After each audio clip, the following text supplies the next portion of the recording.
Hello, YouTube and X. It's your main man, BTM here, bringing you back to the BTM Crypto News Network. So, what's going on? Don't forget to like, share, and subscribe. So, I'm looking at the information today, and we know that Bitcoin's down. The people are wigging out. I just want people to stay calm and don't freak all the way out, right?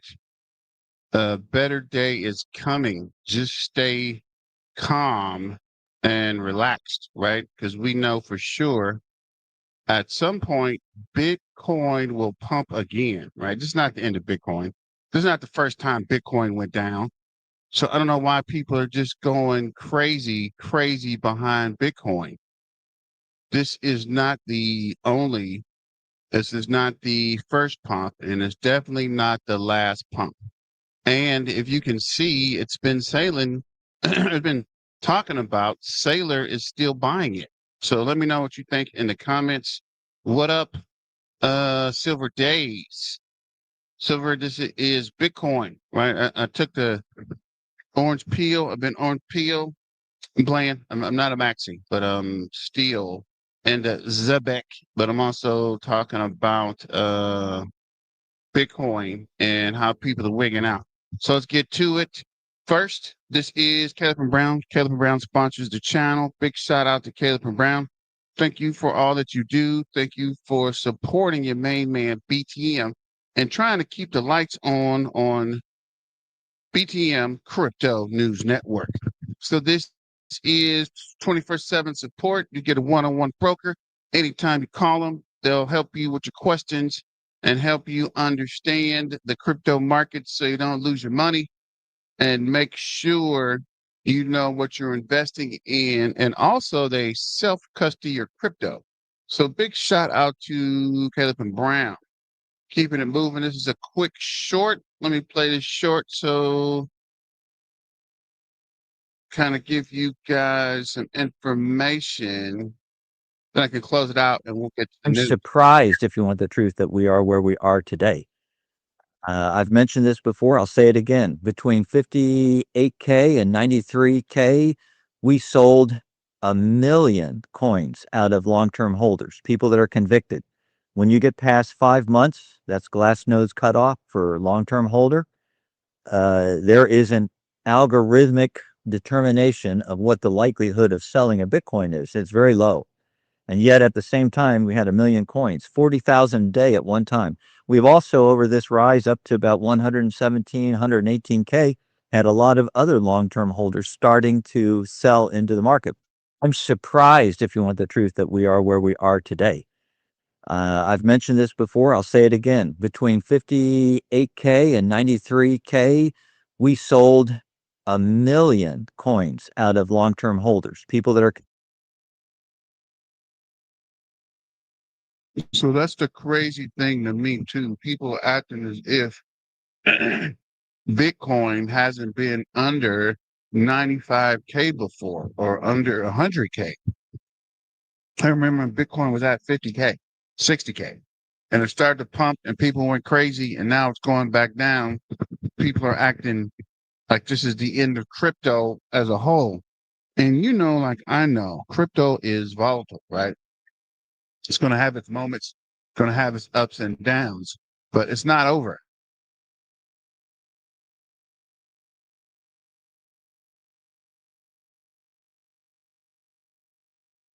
Crypto is here to stay. Like I was telling people previously, it's too big to fail, guys. Just relax. And I was talking to some maxis yesterday, and he was like, yeah, it's going to come down because I've been buying it. And that's kind of crazy, but it's kind of funny too. But I can definitely understand that, right? But it's a good thing it comes down, right? People can accumulate. So the guy was saying he doesn't buy DCAN, he only buys dips. So he's probably gonna start buying like crazy with this dip. And although a lot of people had mentioned at the Bitcoin conference in Dallas, the miners disrupt. If it gets under 100,000, people are going to crazy start buying it.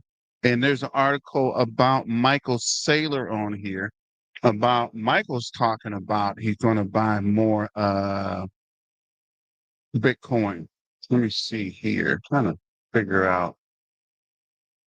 This is Bitcoin dips to 95K. Michael Saylor reportedly says Michael's strategy is buying a lot. Of course they are. That's what you're supposed to do. People are panicking and wigging out. Let me play this article real quick because I need to get something to drink. And I'll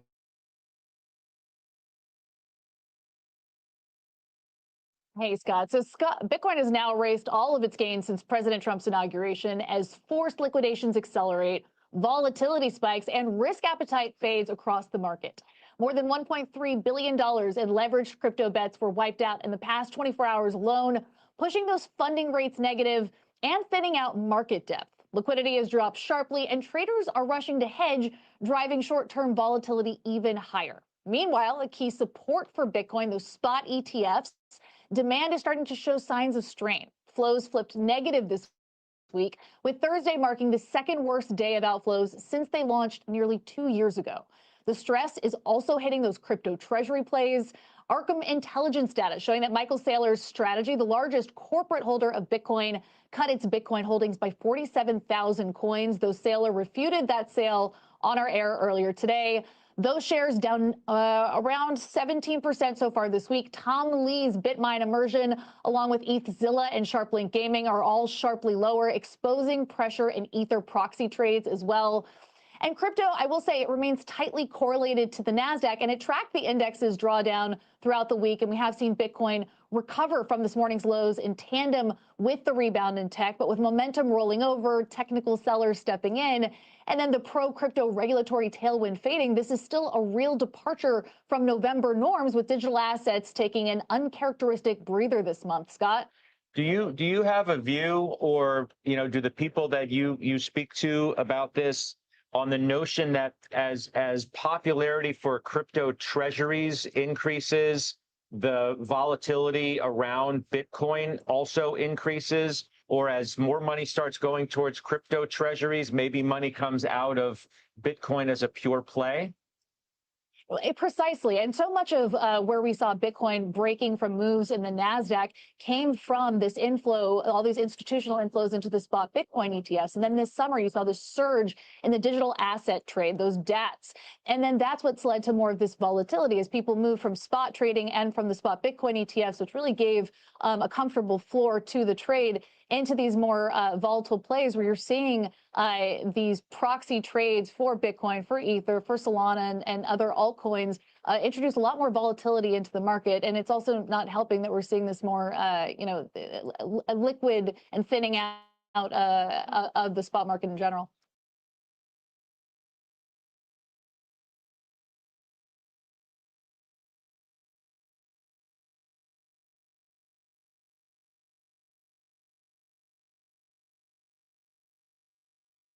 So as she mentioned, let's check to see. Currently, it is 94,909. Wow, it's even under 85,000. And is it allegedly, supposedly, possibly that the price is going down because some of these guys got together and decided to sell right before the president releases these $2,000 checks, right?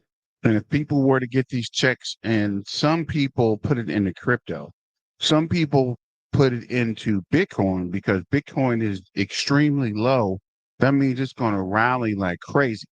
Just a theory somebody was telling me about. There's a conspiracist theory, but maybe not. Let me know what you think about that. And let's go to CoinMarketCap, the actual page.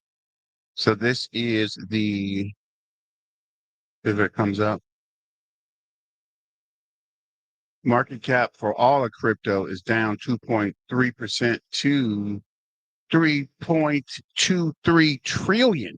I think it was like 3.4, 3.5 last week. The CMC index is 201.33, down 3.9 as well. fear and greed index. We're getting deeper into fear, which means people are panic selling and going crazy. Altcoin season is at 33, which I thought would be higher because maybe people are selling Bitcoin and buying altcoins, but it doesn't look like the altcoin market is up either.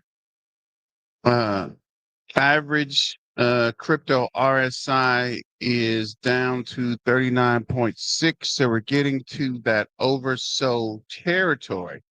So let me go back to this article with Saylor. People will be pleasantly surprised.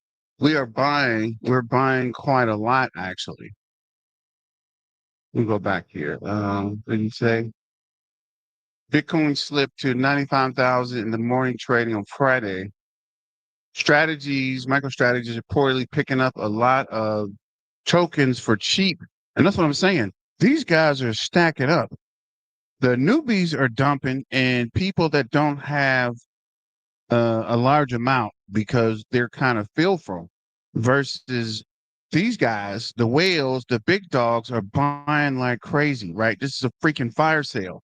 And if it goes under, somebody said 80, maybe 70,000, if it goes under 70,000, you best believe these guys are selling everything to buy it, right? Because we know it's going to go back up soon, right? Maybe a week, maybe 2 weeks, but I bet you by December it's back over 110. Let me know what you guys think about that. We're buying quite a lot. Executive Chairman Michael Saylor told CNBC, in fact, we've been accelerating our purchases. Bitcoin price fell more than 6.6% in the last 24 hours and was the top trending ticker on stock Twix, I guess.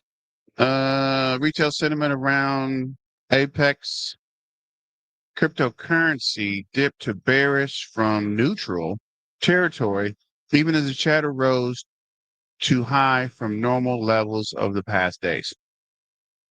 Meanwhile, strategy stock dipped 3.8% at the market open and was also among the top trending tickers on stock Twix. I'm ready to check what the freak is stock chick. Look that up in a minute. Let me know in the comments if you know what what is this? Stock Twix is? Next thing I check on my other computer while I'm looking at this. Retail sentiment around the shares dipped to neutral from bullish territory as chatter remained high levels over the past day. We'll actually report our next buys on Monday morning. I think people will be pleasantly surprised. Michael Saylor, executive chairman of strategy. Saylor compared strategy's gains to those of NVIDIA's, stating that both stocks have performed similarly over the past 5 years. While NVIDIA stock has gained 1,324%, strategy shares are up 932% since November 2020. And I saw a lot of people were also getting strategy on the dip, right? I need to check the actual stock market and see, but let me know what you think or if anybody checked that today. So this is, however, over the past 12 months, strategy stock has declined by more than 40%, while NVIDIA stock has increased around 27%. 4-year timeline for Bitcoin. Saylor stated that the volatility comes with the territory and that I'm going to be a Bitcoin investor. You need a 5-year time horizon and must be prepared to handle the swings in the market. He added that strategy now owns 3.1% of the Bitcoin network. What? Are you serious? These guys almost own 5% of the network, purchased at a blended average of around 74,000 per coin. The data at Arkham Intelligence show that strategies move more than 47 Bitcoin to a new wallet in the last 24 hours. I wonder why they're doing that. Regarding Bitcoin's current price, Saylor says he feels fairly comfortable around the 95K level, as he noted that the average liquidity, the leverage in liquidations have recently come out of the system, that older holders are selling at the 100K level. He expects the market to build from the base and rally, but said it's difficult to make a year-end prediction for the price. Of course, you're not going to make a year-end prediction. That's the video we just saw. It's weird. Saylor said strategies is only lightly leveraged with debt due to in 4.5 years, and hence the company has no near-term financial pressure. Even if Bitcoin were to drop 80%, the company will remain over collateralized, yeah, and its balance sheet would remain stable. Of course, they got almost 3%. It'd have to go under 10,000 or less to affect them as much as they got. Even if it did go that low, I think they still would be okay. And this is Bitcoin's prediction will be worth prediction. Bitcoin will be worth $1 million in 10 years. I've heard that several times. I don't know. Also heard it was going to be up to 250K this year. And where are we now? What's good, BTM? And fellas, hope this lasts. Of course, I want to get as much as I can. Peter Guns. BTM Crypto News. What up, Silver Days? Let's go. Smash the like and subscribe. Come on. What is this? I would like the dip to be dipped till my raise kicks in. And after your raise kicks in and beyond, right? So I can grab as much as possible before things start going back up again.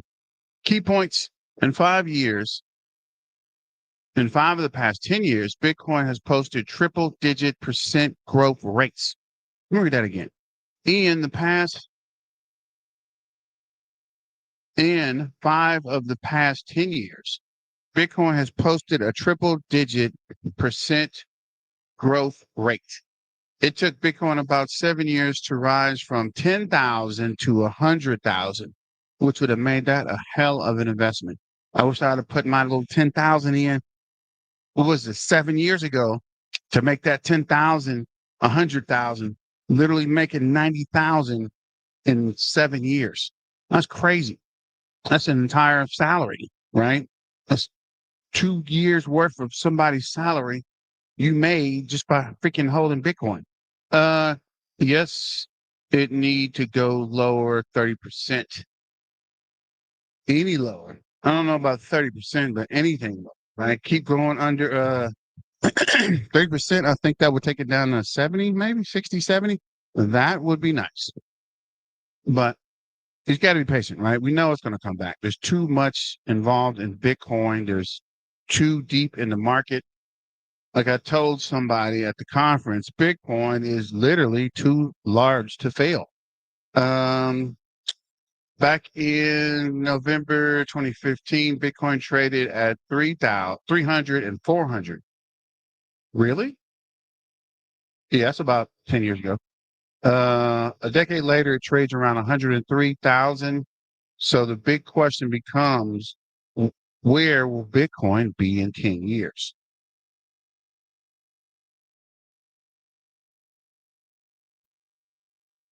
The case for Bitcoin hitting 1 million growing consensus is that Bitcoin will hit a price of 1 million soon, according to Coinbase.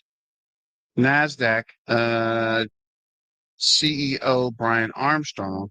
Bitcoin will hit $1 million by 2030, 5 years. Kathy Woods, ARK Invest, thinks Bitcoin could hit 1.2 million by 2030.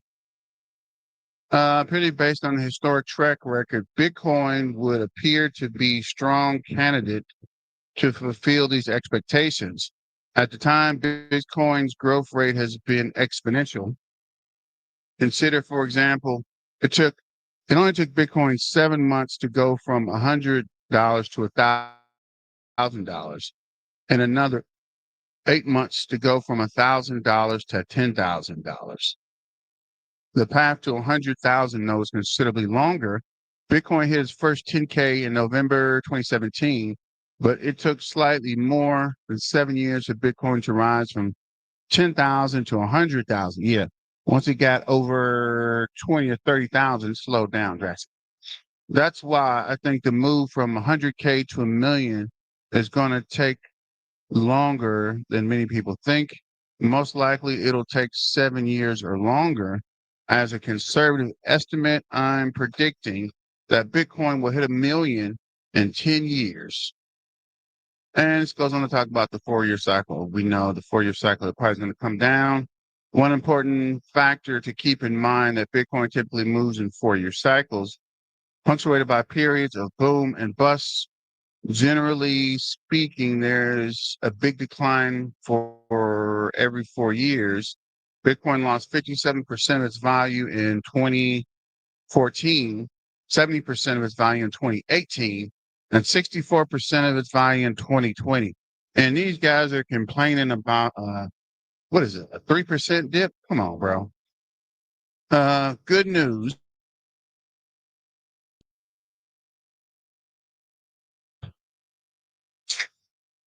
So good news is that at the completion of every 4-year cycle, Bitcoin tends to hit another all-time high. So if 124,000 turned out to be the high for this cycle, then Bitcoins potentially hit 100 or a million mark during the next cycle, which most likely through it will take 2 complete cycles or at least 8 years.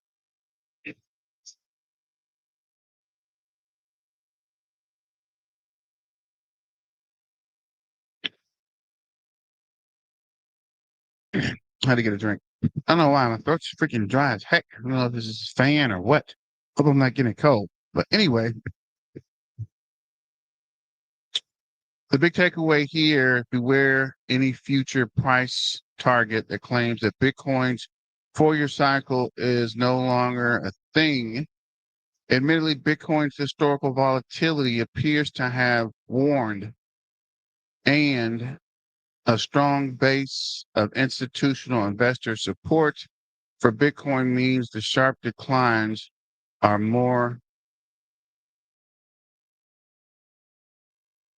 much less likely. I think I said much more likely, but much less. That's weird. However, it is hard to believe that any asset will increase in price year after year with some sort of pullback along the way. That's when Bitcoin's performance this year has been troubling. Despite the most pro-crypto president in history occupying the White House, Bitcoin is only up about 10% this year. So let's run this video real quick and I'll be back.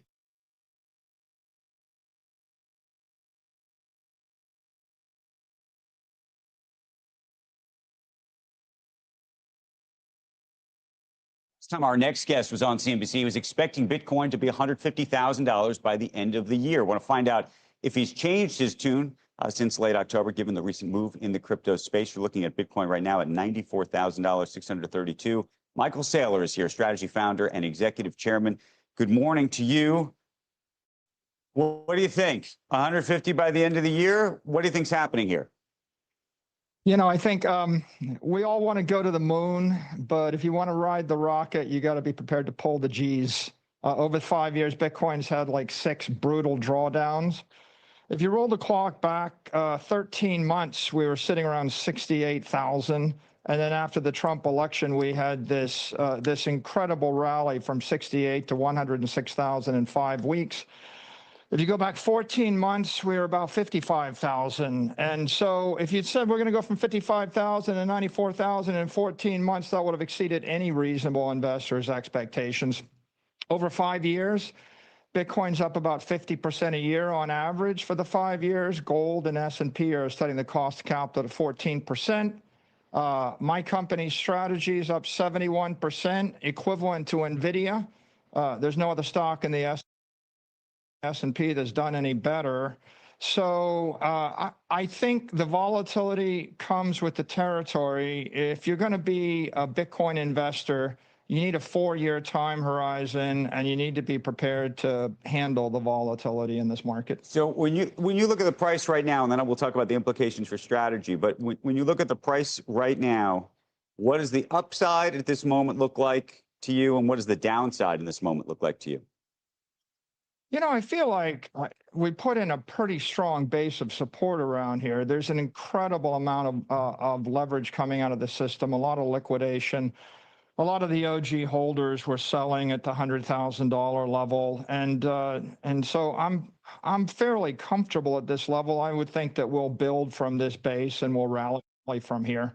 Obviously, it's hard to make a forecast for the end of the year right now, given what's happened over the past few weeks, and especially the shift in the macro environment. But, you know, as you know, my view is Bitcoin's going to outperform gold. It's going to outperform the S&P. It is digital capital. And so if you're a long-term investor, this is the place to be. In terms of the way your fund is structured and the debt that you've taken out to effectively buy Bitcoin, what are the trigger points, just so people understand the full risks involved for you in terms of some of these preferreds and other things, in terms of where Bitcoin needs to lie, either on the low end? Well, I mean, it's pretty important to note that we're not even 1.15 times levered. We're very fractionally levered, and our debt that we have is 4.5 years out. So we don't really have any trigger points anytime soon. And if Bitcoin were to fall 80%, we're still over collateralized and we're fine. So our balance sheet's pretty stable. The company's strategy, just like an intelligent bank, would be to build amplification for the common stock using preferred equity. So the equity never comes due. It's a dividend payment declared by the board. It's not a coupon. We can't be in a default. There is no credit default situation from the digital credit that we're selling at this point.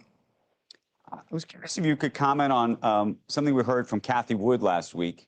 You know, she has a target, I think by 2030, she had it at $1.5 million a coin, and recently suggested it might actually be closer to a 1.2, which is still pretty remarkable unto itself.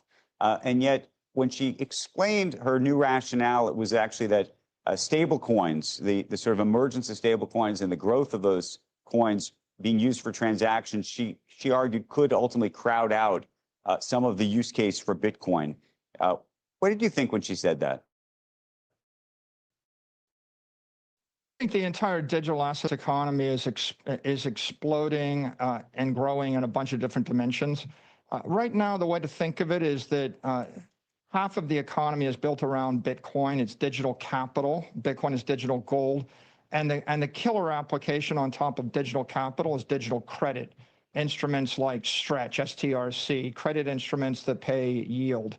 And that's a very simple business. The other half of the economy is digital finance, and it's going to be built on the proof of stake networks that are emerging, the Ethereum Solanas, the BNBs. And the killer application for that part of the digital assets economy is tokenized currencies, a la stable coins, tokenized securities, tokenized real-world assets, tokenized brands, and DeFi in general. Well, that's a very complicated technical development, and I'm sure that stable coins are going to go from hundreds of billions to trillions of dollars, but it's not really competing with digital capital. No rich person wants to buy the currency instead of an equity or a real estate or a capital asset. Michael, given where Bitcoin's trading right now, are you buying? We are buying. We're buying quite a lot, actually, and we'll actually report our next buys on Monday morning. I think people will be pleasantly surprised. In fact, we've been accelerating our purchases. Are you ever not buying, Michael? No, we're always buying. Bitcoin's always a good investment. But no, that's interesting, though, in terms of buying today at $95,364 versus buying 2 or 3 weeks ago. You're saying you were buying it at both. What's, if you were looking over the last year, sort of at your average, do you weight the buying based on, trading? We now own nearly 3.1% of the network, and we bought it on a blended average about 74,000 a coin. The point that I would make for any investor is, if you have money you don't need for 4 years or longer, and if you don't trust anybody, you want no counterparties, you just want to own a piece of the global digital economy, you buy Bitcoin. It's the commodity. If you're an equity investor and you want to bet on digital credit and you want to bet on digital capital and you want some amplification, you buy an equity like MSTR. Right. If you have money for less than 4 years and you're an investor and your time frame is 12 weeks, you should buy the digital credit. For example, the credit instruments we've created have stripped the volatility off of Bitcoin. Bitcoin's vol is like 45 on a trailing 30-day average. We have instruments at 28, 21, 15, and stretches a vol of 8. So if what you want is like a serious yield, you want the credit, you don't want the equity or the commodity.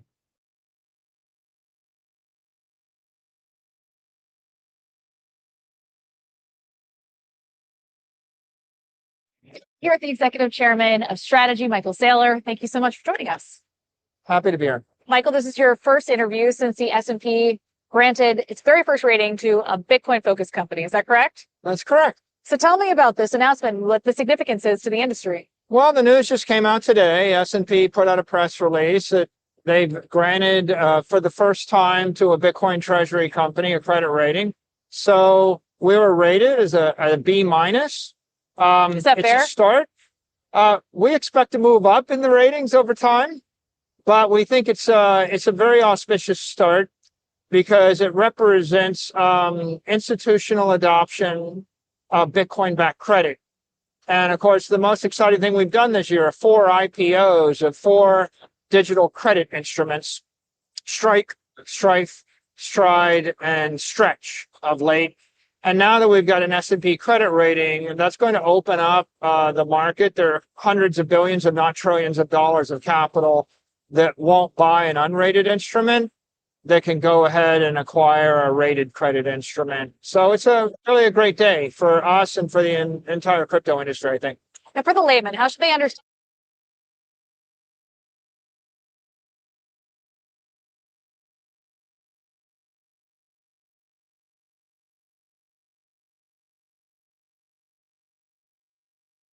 It's weird. They open them up for credit and then this happened. And investing in you rebranded since. Change or something else along that lines. Let's see if we can close out. Can Bitcoin grow at 20% per year? Hitting a price at 1 million within 10 years implies a compound annual growth rate, CAGR, at 25%. That's certainly within reason for Bitcoin, even if its pace growth continues to slow. As a result, as 2024, Bitcoin doubled in value every year. So there's plenty of fuel left in the tank if the United States government ever decides to go all in on this new strategic Bitcoin reserve. And that was one of the things I wanted to bring up too. They did mention it, they keep mentioning it, but they don't actually, or they haven't confirmed. And I think with the Clarity Act and the rest of the legislation starting, I think they will go ahead and start creating that strategic reserve, and that will also put the price back on. So I think there's a few things that can happen for the end of the year to start pushing the price back up. I think this is the big pullback before it takes off for a new all-time high. If you follow stocks, and the same with crypto, it has to pull back before it takes off, right? It's got to fuel up, and then it'll push for a new all-time high. But if you look at the charts, there's always a massive dip before the price runs up. And I literally forgot about X. Guess we'll get to X in a minute. I'm going to show you that on the chart. See, what is that? Trader view, see if we can pull up Bitcoin. Don't worry, we'll do a Zabek video later. I just wanted to get the Bitcoin because I know people are wigging out. They're not understanding what's going on and probably think all these videos talking about the end is near. Bro, the end is not near crypto. Calm down. Stop making these videos with the Home Alone face on, scaring everybody in the market, man.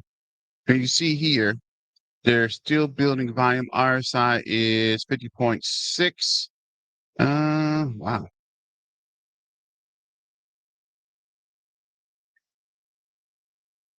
Trying to bring this in so we can see the bar. And there it is. It is blue above red. So market on the 5-minute chart is still bullish. What is this? This is the 45-minute chart. And I can't see the MAC. There it is. So the MAC appears to be bearish. Red's over green. RSI is 37.9. Getting to oversold category. On the 2-hour chart, we're also showing bearish. And you can see the red candles here. Let's check the 4-hour chart. 4 chart as well, showing massively bearish and losing volume on the 4-hour. RSI is down to 37.4. And you can see here, let me go to maybe days. May that be enough to show? Yeah, that's good enough. So if you see here, before every pump, right, it always goes down. It always pulls back and then it pumps up, right? It's coming down, coming down, coming down. You can see here, it came down, it pumped. Here it came down, it came up a little bit. What is this? This one went to 115, but it came down to 107. This is when it was at 120, but it came down to 113. Let me look on a week chart. Maybe that might be a little better. Actually see this. Let's see.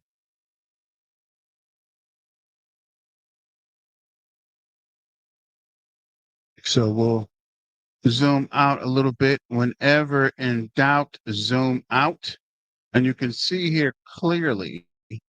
So at 102, we came down to, what is this? 79. Then it came up to 127. And here, zoom out some more, bring the chart up. See here, it pumped to 57, then it came down. Oh, wow. Hard to 30, 29. Then it pumped a little bit, came down, pumped a little bit, and here around the 65,000, it came all the way down to, what is this? 11,000? This is October 2024. And then you can see it slowly started to come up. So if you follow the pattern, price peaks. Let's see. Dang it. Okay, there we go. Price peaks, right? Then the sell-off. And it comes up a little bit, then there's a sell-off. And here, just up and down. And then it went up a little bit here. You can see on the chart, following the MACD, dipped down. And here again, right after that dip, it powered back up. So people came to think before it goes up, has to pull back, has got to gas up for the next leg. And here what is this? 60,000, 65,000. 69,000, 100,000, give or take, 126,000. So you can see, I guess the next low would be 75,000. Oh, where is this? Where did it dip to? 80,000, 83,000, give or take. Let me see. Yeah, probably somewhere between 83 and where is that? 70,000. I don't think it's going to go down to 70, but if it goes past 70, that means it's going to push all the way up, right? Way past 120. Wish I could do the chart and measurement, but I'm not getting that deep into it. I'm just showing you from historical data. When in doubt, like days like this, time to zoom on out. So let's go to X real quick, see what's going on. Then we'll shut it down. And I'll come back later to do some ZBEC updates. So let me know what you guys think about the current market situation for Bitcoin. That's your main man at the BTM Crypto News Network.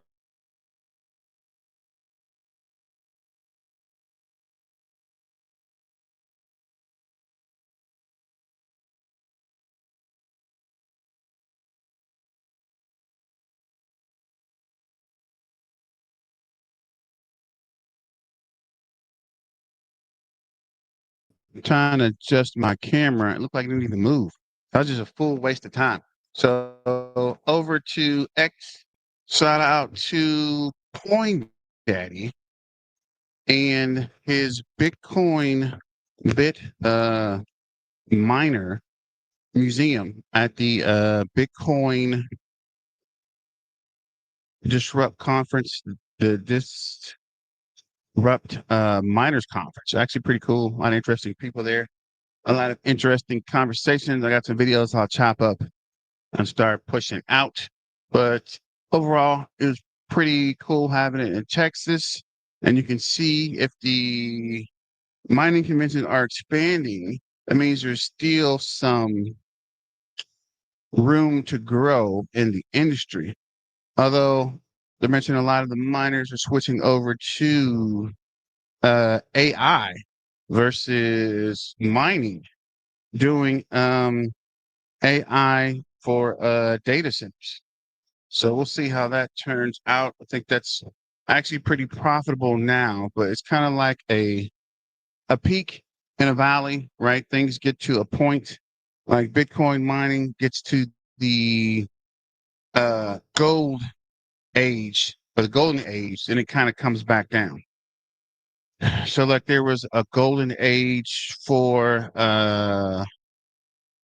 software that helped you find leverage trades, then that went away. Then the next was Ethereum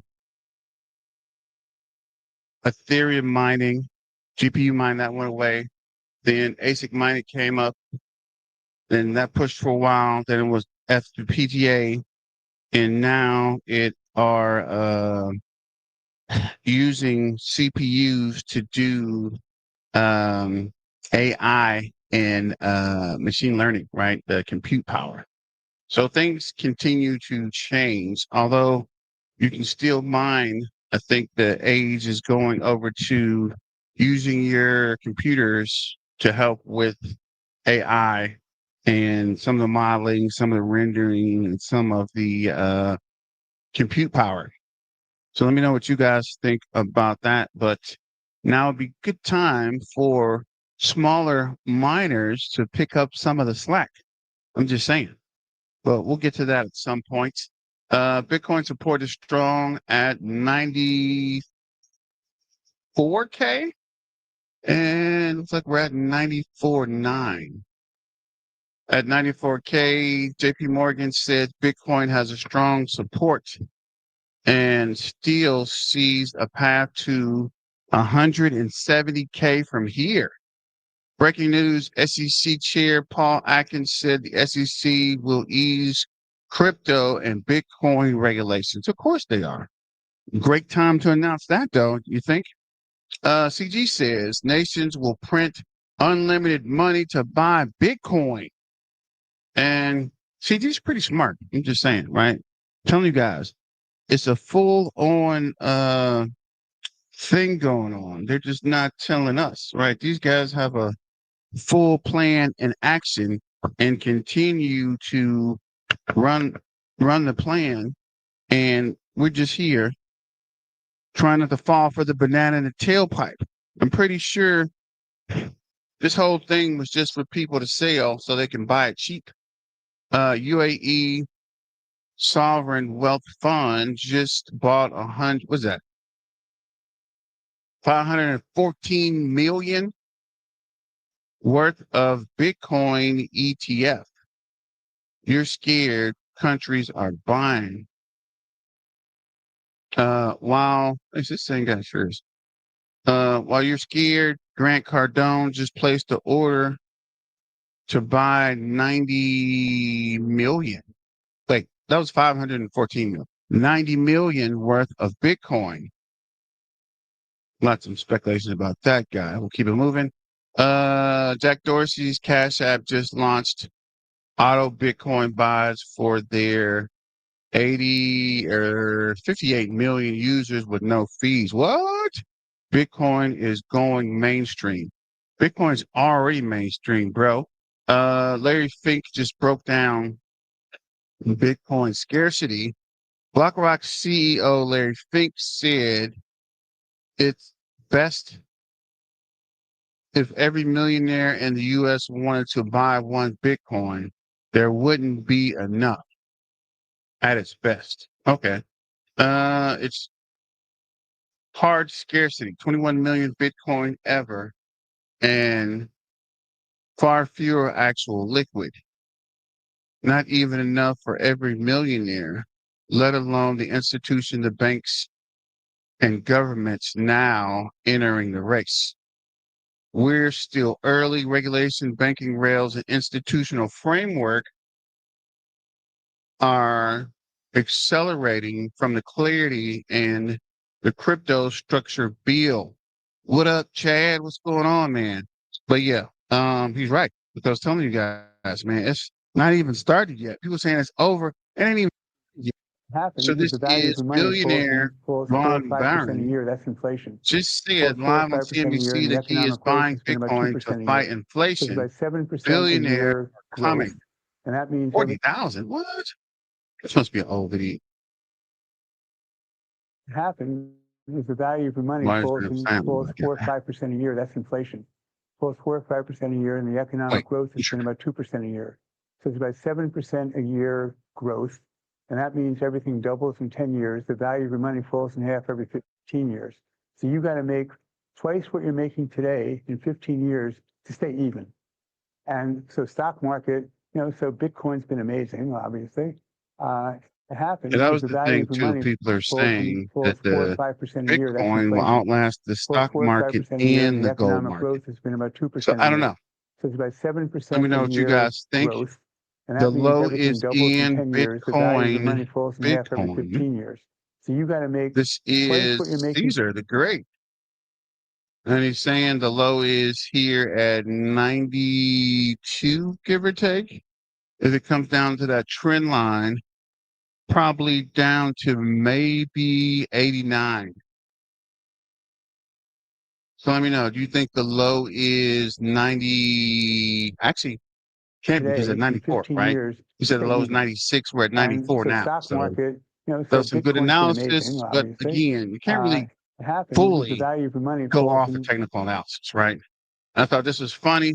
Told him to buy Bitcoin at 124,000. Grandpa called you 7 times. So yeah, that's the thing about crypto, right? You tell people and they get it, and then they lose a little money, they get crazy, right? You lose a little money. Like I would hate for somebody to get it and it went down to like 70,000 or something. You would never hear the end of it. But once it starts to push, they're gonna be like, oh man, you're right. Or tell them to buy the dip. The Fed has announced that they're ending QT and the government is reopening and injecting over 100 billion of pent-up liquidity into the economy. and Bitcoin sentiment is as bad as I've seen in years. Do what you will. And this is Harvard buys 116 million worth of Bitcoin. Harvard says Bitcoin is more likely to hit $100 than 100K. In 2025, Harvard buys 116 million. That's what I'm saying, man. These guys are telling you one thing and doing something else, right? There's a lot of people that's telling you Bitcoin won't last, Bitcoin's going away, Bitcoin's fake, but then they're buying it, right? Then they're buying it, right? People all the time. I don't trust Bitcoin. I don't trust crypto. Where you get a crypto wallet? How do you buy crypto? How can I get into crypto? And then this happens. Oh man, I wish I'd never bought crypto. Then in a couple months, oh man, how do I get into crypto? Make your mind up. It's going to go up and down, but will you ride it out and go up or panic when it comes down every time and keep losing your money? While you panic sold, Michael Saylor's bought more Bitcoin. We bought Bitcoin every day this week. Like if you are not selling Bitcoin, you best believe I ain't selling nothing. Accumulate, guys. The name of the game is accumulation. The Bitcoin collapse is here, and Bitcoin holders are about to face their worst nightmares. The accusation of Bitcoin about Bitcoin being a CIA, NSA asset are coming out to be true. Well, we knew that, right? Who didn't know that? Or who didn't speculate that? Why would that affect the Bitcoin market? UAE just banned self-custody Bitcoins, the first domino. Buckle up. Since mid-October, Bitcoin has gone from 126 to 94K. That's a drop of 25.5%.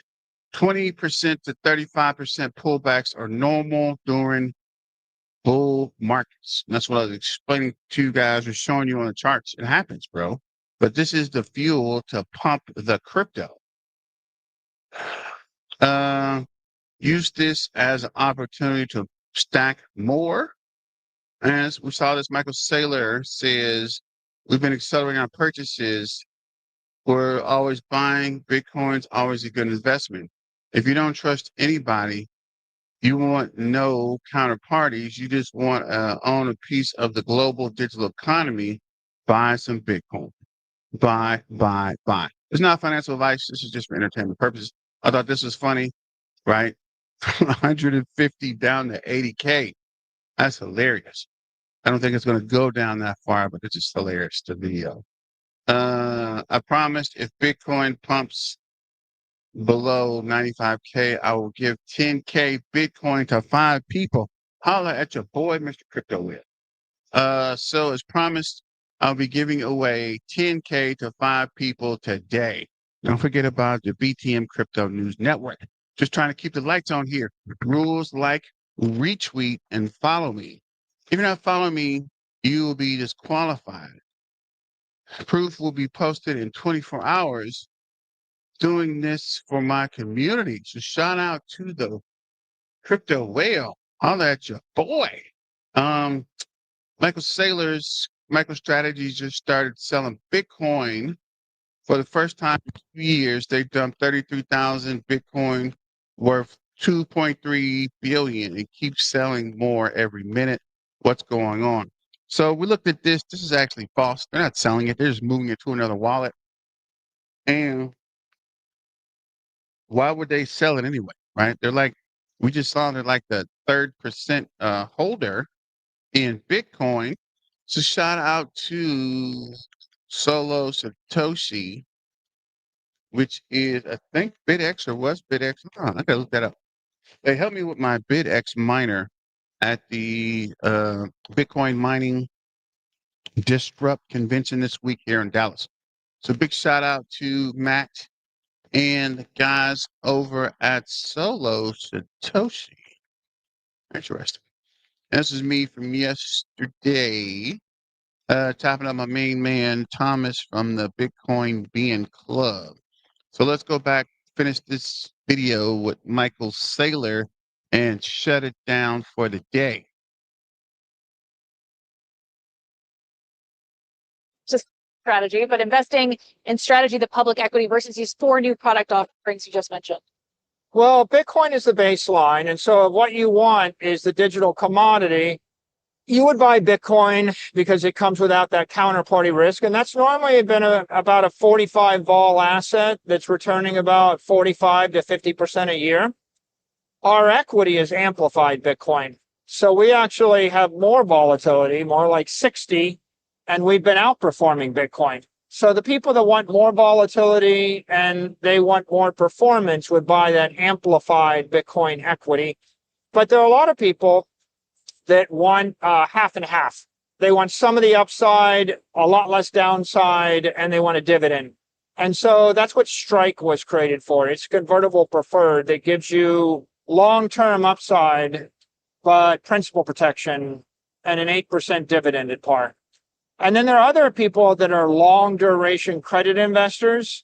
They buy things like Strife, which is a 10% dividend at par forever, like a 100-year bond or longer.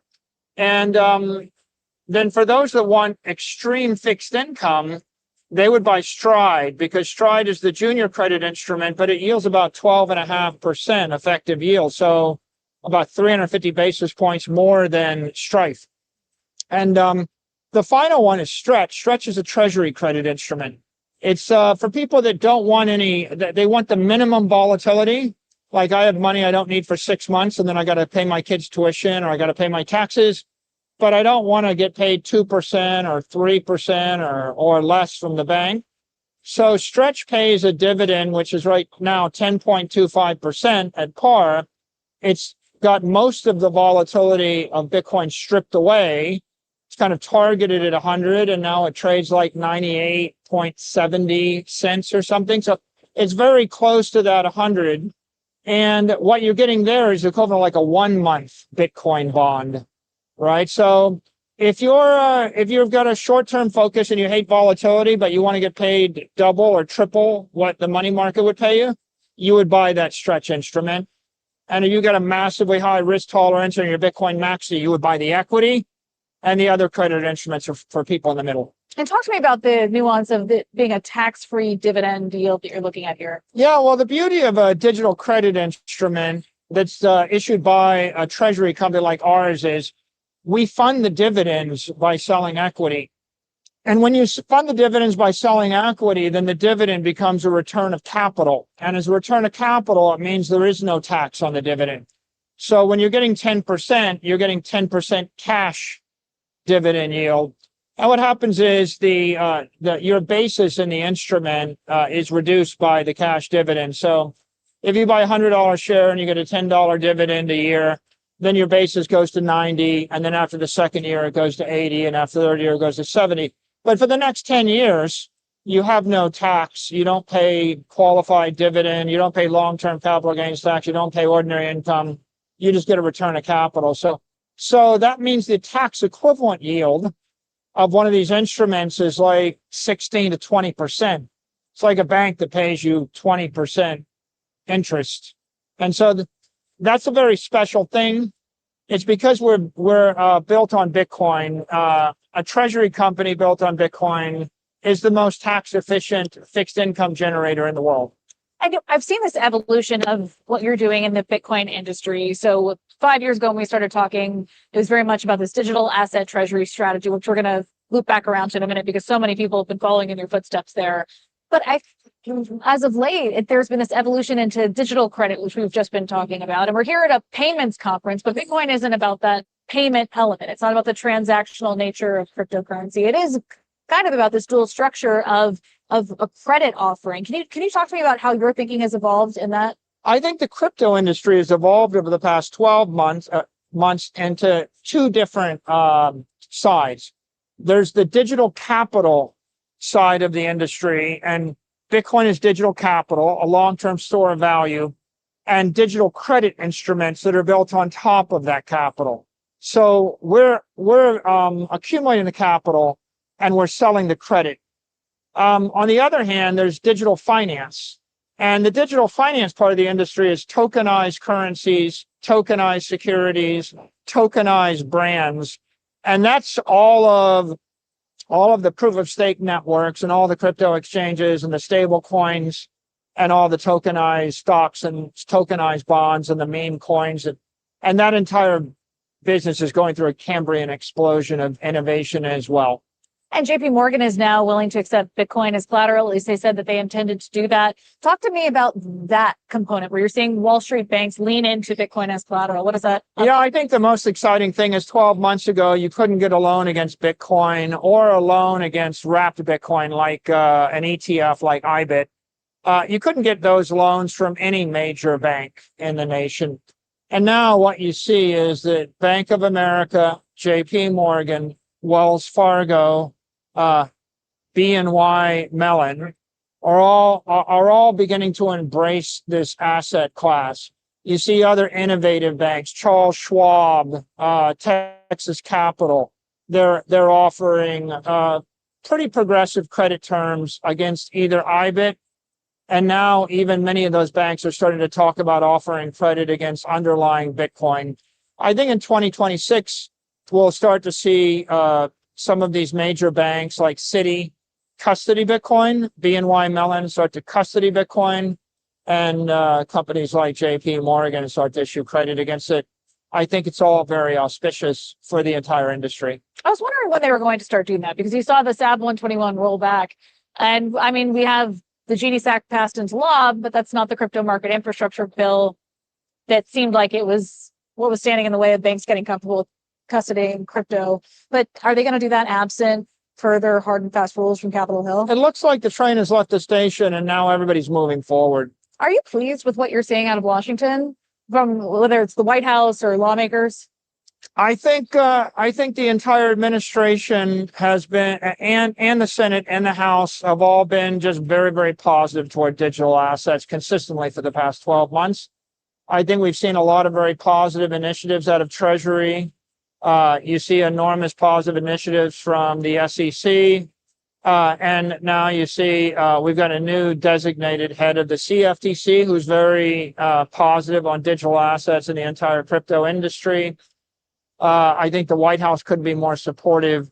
So I think that this 12 months has been probably the best 12 months in the history of the industry, because what you got was the White House endorsing Bitcoin as digital gold.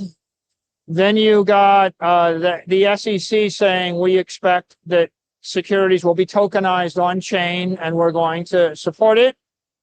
You got the Secretary of the Treasury endorsing stable coins and saying we believe that the future of the US dollar currency is to be tokenized and exported to the world, and we're going to support that. And now you've got a pro-crypto head of the CFTC. When you put that together with all the other cabinet members like RFK, like Tulsi Gabbard, like Howard Lutnick, et cetera, that are coming out with very pro-Bitcoin, pro-crypto initiatives, I just really don't think the industry could ask for much more. It's been incredible to see what's come out of the SEC with respect to crypto-friendly policies or rollbacks of policies that weren't all that advantageous to the sector. You said the White House could be doing more. What would you like to see from them? Well, I think that they've done everything that they need to do at this point. Most of the work to be done is going to be done by the banking establishment in the Western world. I think it's, at this point, the industry is going to 10x. It's going to increase by a factor of 10 based upon activities that are taking place at JP Morgan, at Wells Fargo, at Bank of America, at Morgan Stanley, at BNY Mellon. It's the big household brands at Citi, right? They're the ones that are going to introduce Bitcoin and digital assets to the next billion people. This was the summer of the DAT trades, the digital asset treasury companies that kept springing up, whether it was holding Bitcoin or Solana or name your altcoin. What do you think of this? I mean, it's flattery or imitation, the greatest form of flattery is imitation, or whatever the phrase is. What is your take on all of these DATs? Is it a good thing for the industry? Is it oversaturated at this point? I think there was only one company that was capitalized on a digital asset 2020 when we did it. Yeah. The first. And then there were about 10, and then there were 20, and about a year ago there were 60. and then there were 120, and now we're exploding to 250. I think it's indicative of the digital transformation of the capital markets. I think we're going to see 500 companies, then 1,000, then 2,000, then 5,000. Eventually, I don't know why every forward-thinking company wouldn't start to hold some digital assets on their balance sheets. So I think it's an idea whose time has come. I think it'll be good for.